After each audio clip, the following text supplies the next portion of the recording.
माझं नाव बाळासाहेब पाटील, शिरोली दुमाला, तालुका करवीर, जिल्हा कोल्हापूर। मी इथं निसर्ग उपचार मध्ये मंगळवारी आलो आहे। निसर्ग उपचार म्हणजे नेचर असं म्हणतात, उजळावाडी या गावामध्ये आहे। तिथं आमच्या भावजाला आमच्या आणले ते आमच्या पत्नीने, म्हणून ते पत्नीने आमच्या इथपर्यंत मला आणल्यावर आम्ही इथं आलो मंगळवारी। तेव्हा मॅडमच्या आमच्या आधी काय काय होतं ते आम्हाला विचारलं, तर मला मी सांगितलं मला गुडघे दुखत्यात, पाय दुखत्यात, छाती जळजळ होत्या, नरड्या जळजळ होत्या, मला बीपीचा त्रास आहे, मला शुगरचा त्रास आहे, म्हणून मी इथं त्यासने मी सांगितल्यावर तिने मला उपचार द्यायला चालू केलं। तर कसा उपचार द्यायला चालू केलं, तर सुरुवातीला तिने आम्हाला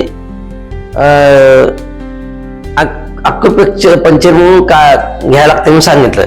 पुन्हा मग घेऊया म्हणलो, मग मी म्हणलो येणं कमी येणार का, येणार म्हणून सांगितलं। मग येणार म्हणून आम्ही ऍडमिट झालो। ऍडमिट झाल्यावर आम्हाला सुरुवातीपासून तिने सुरुवातीला आम्हाला अनवाणी फिरायला जायला पाहिजे म्हणून सांगितलं। मग आम्ही बागेमध्ये फिरवायला गेलो। फिरायला गेल्यावर एक 2-3 फेऱ्या मारल्यावर मला जळजळ जाणवू लागली। मॅडम मी सांगितलं मला जळजळ 2-3 फेऱ्या मारल्यावर जळजळ चालू केली, तर म्हणले मग हे सगळं उपचार करायला पाहिजेत। उपचार करायला आम्ही उपचार चालू केल्यावर आमच्या कुठलं उपचार, तर म्हणले ॲक्युपंक्चर, परत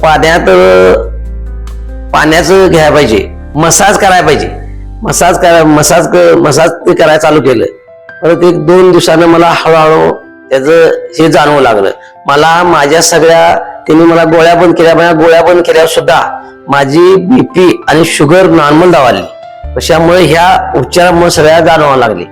परत तिने आम्हाला द्यायला चालू केलं, ज्यूस, गव्हांकुरात ज्यूस चालू केला। गव्हांकुरात ज्यूस चालू केल्यावर परत ते म्हणले आम्हाला काढा घ्या पाहिजे। काढा म्हणजे अर्जुन चामून त्याचं नाव आहे त्या काढ्याचं, ते काढा घ्यायला चालू केला।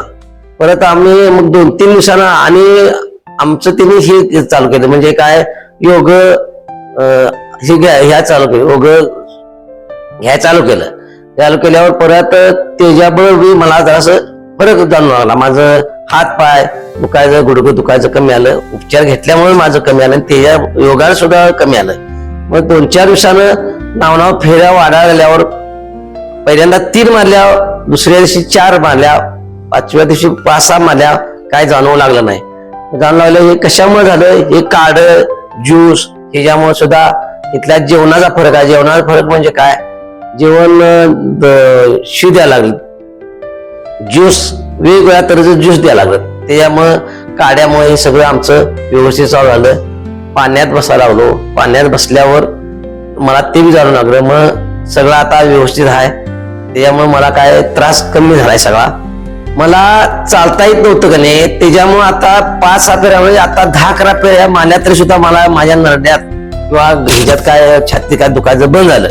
आणि गुडघ्यात मला मांडी घालायला येत नव्हती, ते आता 2 मिनिटं घालायची, आता 15 ते 20 मिनिटं मी मांडी घालून बसतोय। कशामुळे यांच्या उपचारामुळे, नैसर्गिक उपचारामुळे मला हे सगळं जाहीर झालंय। पुन्हा हात पाय पण दुखायचं, गुडघं दुखायचं, सगळं आता नॉर्मल आलंय माझं। मला मी बाहेरच्या दवाखान्यात गेल्यावर मला काय इंजेक्शन करतात का गोळ्या असं मला वाटत, पण मी इथं आल्यावर कधी मला कशाची काय भीती वाटलं, कारण हे सगळं ह्याच्या आपुलकीच्या ह्याच्यावर उपचार करायला, म्हणजे डॉक्टर हे मॅडम आमच्या किंवा दुसऱ्या मॅडम त्या व्यवस्थित असं ह्याच्यामुळे होते, ते त्यांचं मला काहीच वाटलंय, घरात असल्यागतच मला वाटलंय, बाहेर असं काही वाटलंच नाही।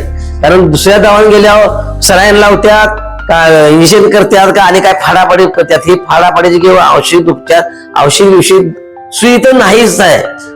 इंजेक्शन करायचा प्रश्न येत नाही आणि किंवा हे करायचा प्रश्न येत आहे, काय सलाईन लावायचा प्रश्न येत नाही, इथं काहीच नाही, फक्त नैसर्गिक उपचार आहेत, बाकी दुसरा काही उपचार नाहीत। माझं लिव्हरची स्वच्छता केल्यामुळे का नाही माझ्या पित्ताचं खडं पडलं का नाही, ऑपरेशन करून सुद्धा पडता येत नाही, पण यांच्या या उपचारामुळे सगळं संपूर्ण खडं पडल्यामुळे मला आता सगळं व्यवस्थित पोट हलकं माझं झालं।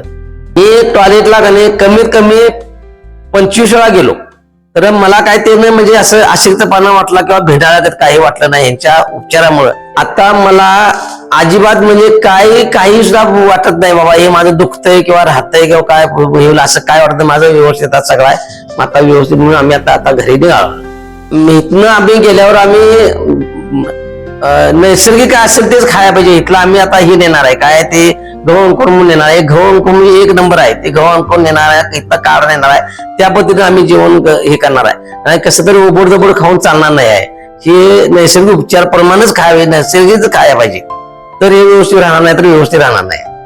आणि आता हिने जे मला केलं इथंपर्यंत म्हणजे काय केलंय बाबा कुठलं खायचं कुठलं नाही काय हे या पद्धतीने मी राहणार. माझी तब्येत व्यवस्थित राहते.